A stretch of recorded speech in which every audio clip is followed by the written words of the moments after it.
যখন দুশ্মনদের মোকাবেলা ও হামলার সংবাদ শুনো, তখন ভীত ও সশস্ত্র হইও না।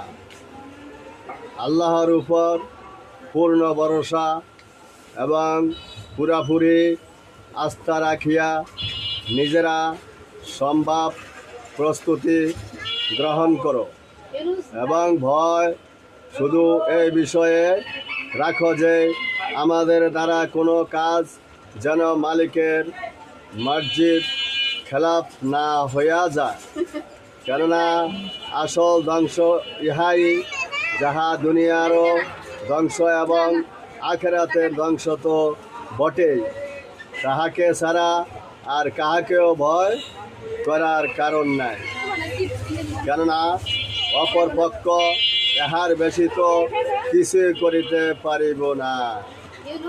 যে তাহারা হত্যা করিয়া ফেলিবে, আর মৃত্যু তো যে কোনো অবস্থা আসিবে, তবে নির্দিষ্ট সময়ের পূর্বে আসিতে পারিবে না।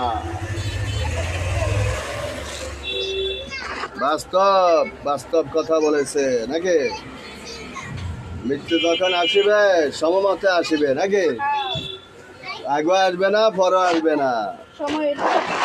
কিন্তু শত্রুকে ভয় করা যাবে না।